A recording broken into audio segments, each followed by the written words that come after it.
Good morning. It's Friday, March 20th. Here's what we're working on. I'm Simone Gavras reporting live in Hamilton. We are just over 1 week away from the 55th annual Juno Awards. I'll have all you need to know when it comes to performers and road closures coming up. How the war in the Middle East is impacting flight costs. And professional hockey is making a return to Hamilton.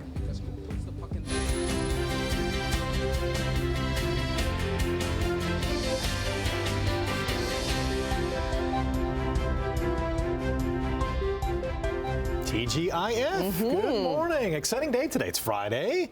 First day of spring. Very exciting. Yeah, we only have, a little more than 4 hours of winter to go. That's right. Yes. 10:46 this morning. I'll be dancing on the front porch.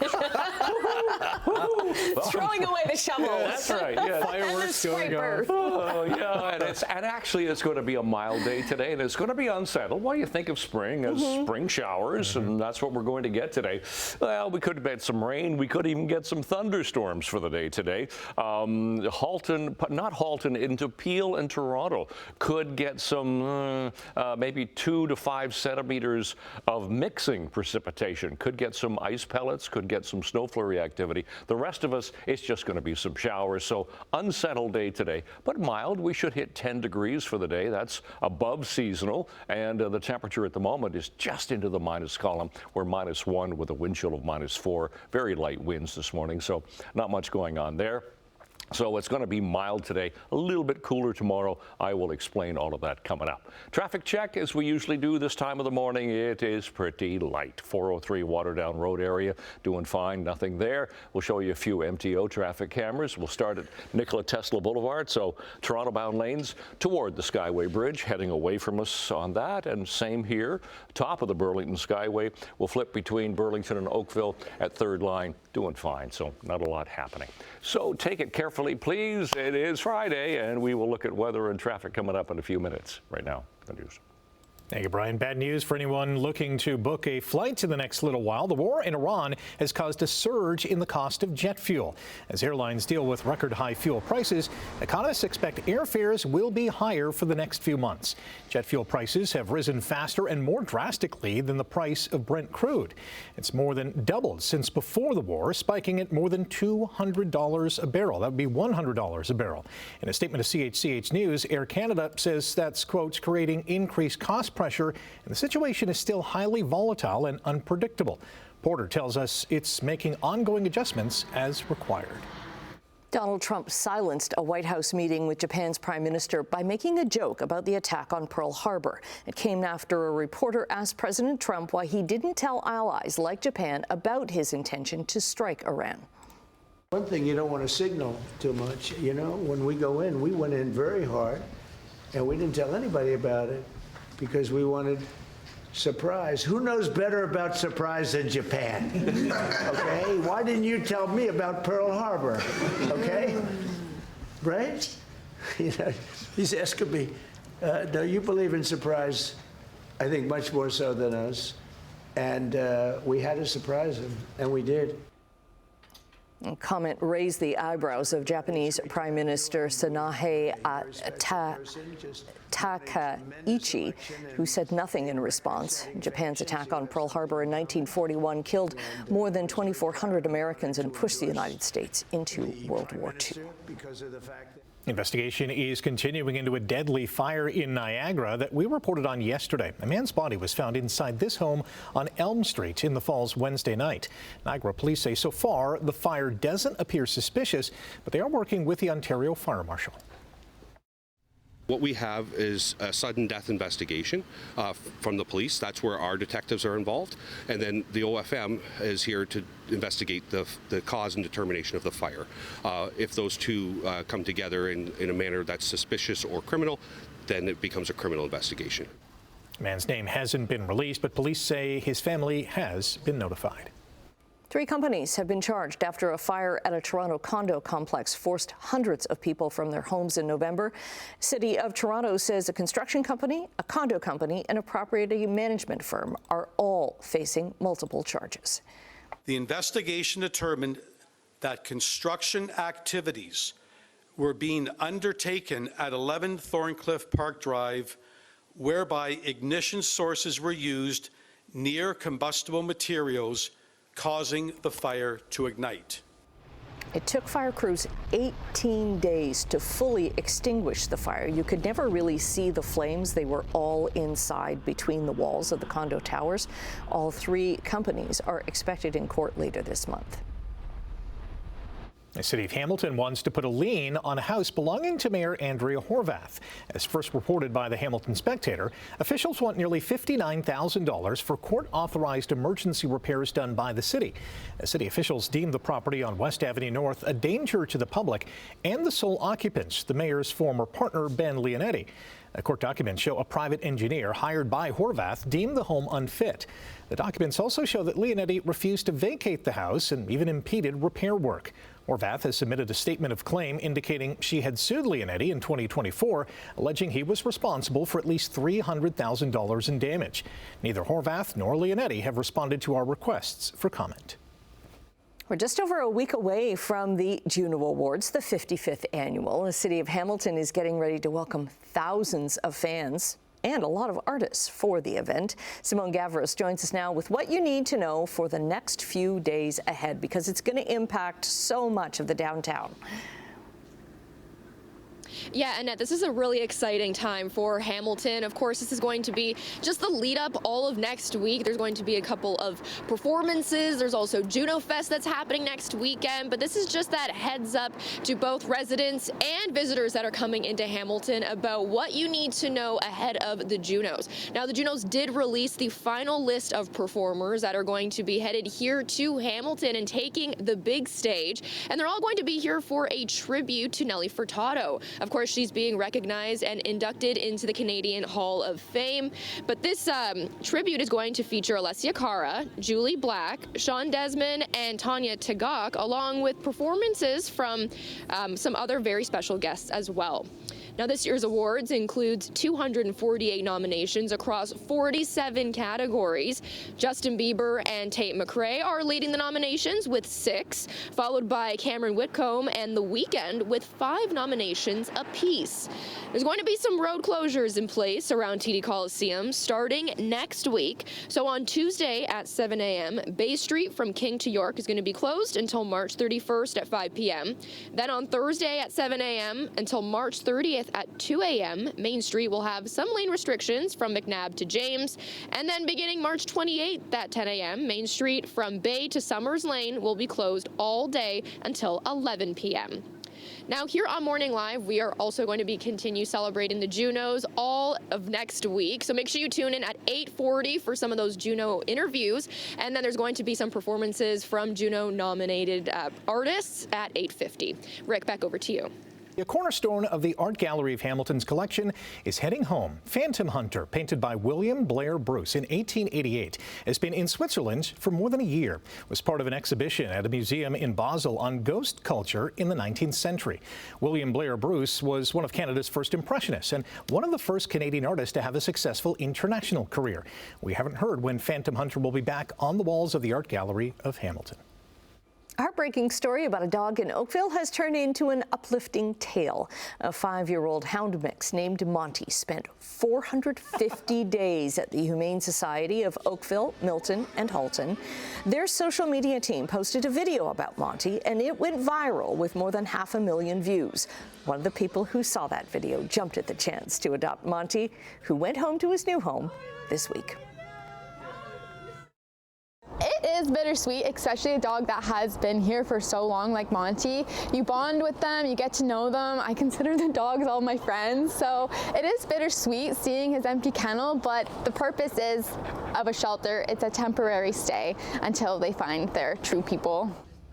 And kudos to the people, the staff and volunteers at the Oakville shelter who took such good care of Monty for so long. They also have other pets like this dog who've been with there a while. Some of them have no adoption fees. That's a great story. Thousands of Muslims are gathered at the Grand Mosque in Mecca today. They are observing Eid al-Fitr, marking the end of Ramadan. Muslims in other Gulf nations and here in Canada and around the world are also marking the occasion. The Grand Mosque in Mecca is the largest mosque in the world. The rocket for the Artemis II mission is ever so slowly rolling out to the launch pad in Florida. It has been in the Vehicle Assembly Building at the Kennedy Space Center for maintenance for almost a month. The rollout takes about 12 hours because the transportation vehicle literally crawls along at less than 2 kilometers an hour. It's expected to finish the 6.5-kilometer journey to the launch pad around 8 this morning. Artemis II will carry Canadian astronaut Jeremy Hansen and 3 U.S. astronauts on a 10-day test flight around the moon. April 1st is the target date for liftoff. All right, on the markets this morning, the Canadian dollar is up 9 basis points to 72.81 cents U.S. Gold is up $110 an ounce. Oil tumbling $2 to $93.57 U.S. a barrel. In midday trading in Europe, London, Frankfurt, and Paris are all up this hour. Tokyo's Nikkei index was closed today. Hong Kong and Shanghai posted losses. At Thursday's close, the TSX led the way with losses, dropping almost or a little bit more than 450 points. An Ontario court has extended the reprieve that Hudson's Bay has from its creditors. The judge overseeing the process pushed the end of the collapsed retailer's stay to June 30th. It was supposed to expire at the end of this month. A lawyer for HBZ says the extended stay period will allow it to assist with ongoing auctions of Hudson's Bay's art and artifacts and the distribution of hardship funds to former staff, as well as prepare a likely future court hearing meant to address a pension surplus. The stay has been extended several times as HBC works to close its stores, sell and relinquish leases, and auction off 4,400 pieces of art and artifacts. Canada is spending more than $300 million to buy new modular Army rifles. It's getting 30,000 rifles for the Canadian military from Colt Canada to replace aging weapons. The multi-million-dollar deal covers just the first 3 years of the contract. After that, the federal government has the option of buying another 35,000 of the rifles. Interest in electric vehicles seems to be waning. The latest EV Mobility Consumer Index shows nearly 60% of consumers prefer an internal combustion engine vehicle for their next purchase rather than an EV. In fact, it shows only 7% of those planning to buy a vehicle in the next 2 years intend to buy an electric one. That's down from 15% in the previous report. International groups have started sending humanitarian aid to Cuba. The island nation faces more widespread blackouts because of an energy crisis that's worsened by fuel shortages. Food shipments from countries that include Mexico, the UK, the US, Ireland, Argentina, and Turkey are part of that effort. Officials expect to converge in Havana tomorrow to deliver the aid to a number of Cuban organizations. Sportsline, the long-running rumors are true. Professional hockey is returning to Hamilton.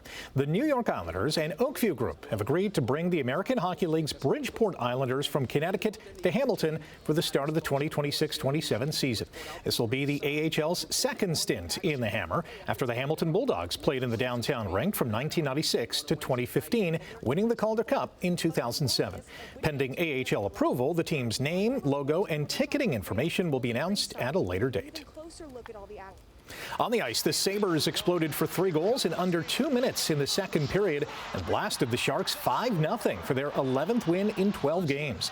The win also moved Buffalo into a tie with Carolina for first place in the Eastern Conference. Alex Lyon made 23 saves for his 7th career shutout and his 10th straight road victory. He's now 1 road win away from tying the longest streak in NHL history, held by San Jose's Evgeny Nabokov and Minnesota's Devin Dubnyk. Well, Hamilton's Matthew Schaefer continues to etch his name in the record book. Schaefer scored his 21st goal of the season last night in Ottawa to become the youngest blue liner in league history to record 50 points. At 18 years and 195 days old, he joins Phil Housley as the only 18-year-old defenseman to hit that milestone. Schaefer and the Isles did not pick up the win, however. Brady Tkachuk scored with 11.1 seconds left in regulation to give the Senators a 3-2 victory. A lopsided win for the Blue Jays at spring training. George Springer hit a grand slam in the fourth inning to propel Toronto to a 11-0 victory over the Yankees. Cody Ponce was brilliant in his final start of the spring, tossing 5 2/3 shutout innings while giving up just one hit and struck out 5. He also got some great defense from new third baseman Kazuma Okamoto. Meantime, starter Trey Savage is going to begin his first full season on the injured list due to a shoulder impingement. The Jays' season opener goes 1 week from today.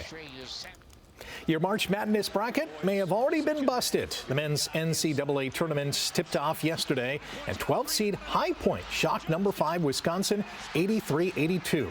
Top overall seed Duke survived an opening round scare against Siena, rallying from an 11-point deficit at halftime to win 71-65.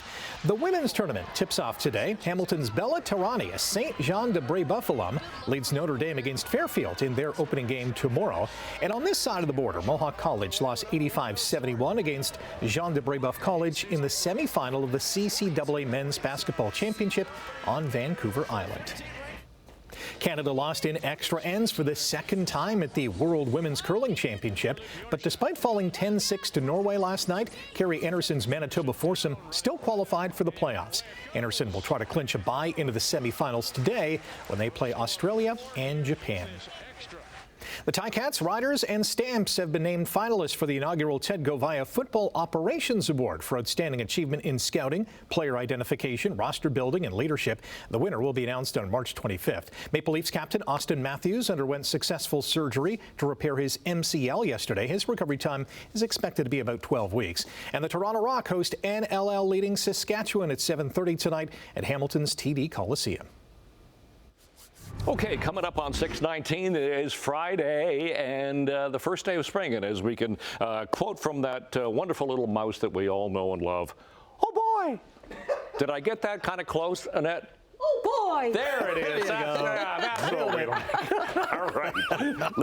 Let's get you onto the roads here this morning. Here's the 403 in Waterdown Road. Not a lot happening as usual this time of the morning. Looks pretty good. To some MTOs, and we'll just flip you through some cameras. QEW Mountain between St. Catharines and the Falls doing fine. Nikola Tesla Boulevard, Fairview. You can tell how light it is all the way around the Horseshoe this morning. Not a lot happening. Let's get to our temperature that we have at the moment as we start this 20th morning of March. Our temperature has come up a degree. We're now sitting at 0. Still a bit of a wind chill. Actually, that wind has increased a bit. It's northeast at 17 now. Feels like -5. It is mostly cloudy at the moment.